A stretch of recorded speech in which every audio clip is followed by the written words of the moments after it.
Oke, baik. Selamat pagi anak-anakku semuanya. Selamat pagi anak-anak semuanya. Bagaimana kabarnya kalian hari ini? Ya, Pak Deddy berharap anak-anakku semuanya dalam keadaan yang sehat walafiat.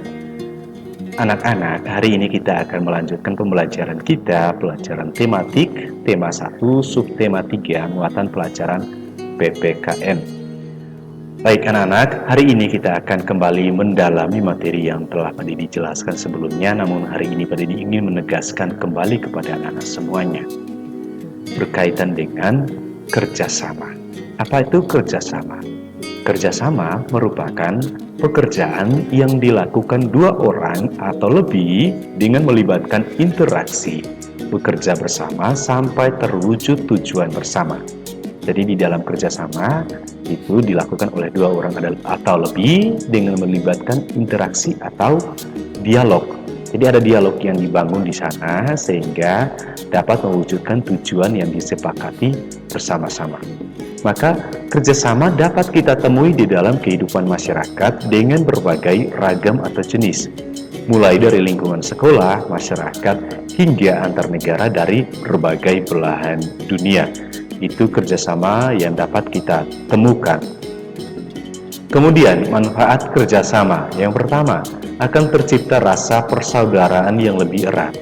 Kemudian, akan lebih mudah dan cepat dalam mencapai suatu tujuan. Kemudian, yang ketiga, menumbuhkan semangat persatuan di dalam masyarakat. Yang keempat, pekerjaan akan terasa lebih ringan. Yang kelima, melatih diri menjadi lebih menghargai orang lain. Kemudian, melatih pribadi kita juga untuk dapat mengeluarkan pendapat, saran, bahkan kritik. Lalu juga melatih diri untuk menjadi pribadi yang terbuka. Itu beberapa manfaat dari kerjasama yang dapat kita peroleh jika kita membangun suatu kerjasama dengan orang-orang di sekitar kita atau dengan komunitas atau dengan kelompok kita yang telah kita bangun sehingga tujuannya dapat terwujud. Kemudian contoh kerjasama ini pernah kita bahas, misalnya di lingkungan sekolah melaksanakan piket di pagi hari atau di siang hari.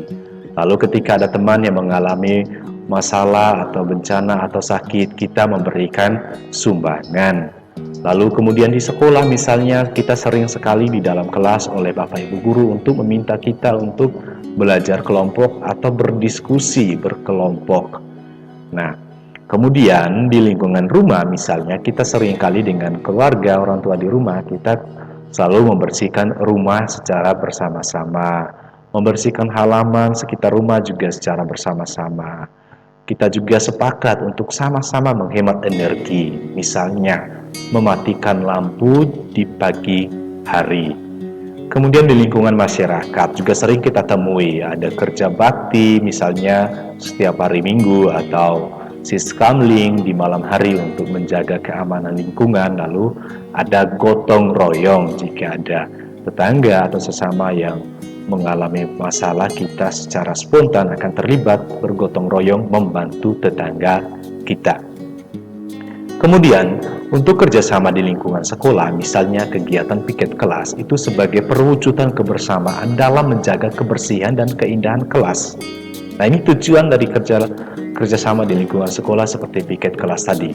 Sehingga kerjasama di sekolah dilaksanakan berdasarkan apa? Berdasarkan rasa saling menolong dan saling menyayangi. Ya, karena kita mau menyayangi teman-teman kita mau menolong kelas kita, maka kita terlibat secara aktif di dalam kegiatan piket kelas sehingga kelas kita menjadi bersih dan indah. Kemudian, kerjasama di lingkungan sekolah juga dapat menumbuhkan jiwa sosial di antara sesama teman. Ya, rasa sosialitas kita menjadi lebih tinggi ketika kita mulai berlatih untuk membangun kerjasama. Maka kerjasama juga dapat memupuk persatuan dan kesatuan. Kalian akan menjadi lebih kompak, lebih bersatu dengan adanya kerjasama. Yang kemudian juga tentu semangat kalian akan semakin tinggi. Ya, lebih dari itu tentu pekerjaan kalian akan menjadi cepat selesai. Lalu sikap apa yang kita butuhkan di dalam membangun kerjasama? Sikap-sikap itu misalnya tidak mementingkan kepentingan diri sendiri. Hindari kepentingan-kepentingan pribadi kita ketika kita terlibat di dalam sebuah komunitas untuk membangun kerjasama. Utamakan saja kepentingan bersama sehingga tujuan bersama-sama itu dapat terwujud. Lalu ada perasaan rela mau dan rela berkorban demi tujuan bersama.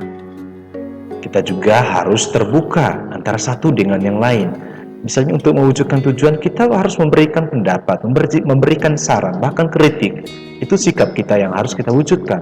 Dan yang paling penting juga ada rasa tanggung jawab terhadap tujuan bersama, terhadap pendapat yang telah kita sampaikan. Baik anak-anak, itu penjelasan singkat untuk kegiatan kita hari ini. Pada dia meminta kalian sebagai bahan latihan, ceritakanlah secara singkat atau ringkas pengalaman kalian saat melakukan kerjasama di sekolah, misalnya saat piket kelas. Ceritakanlah pengalaman kalian dalam membangun kerjasama tersebut. Sekian dan terima kasih untuk kegiatan kita hari ini. Doa berkat bimbingan Santo Petrus Canisius akan menyertai kita semua. Terima kasih, berkat dalam.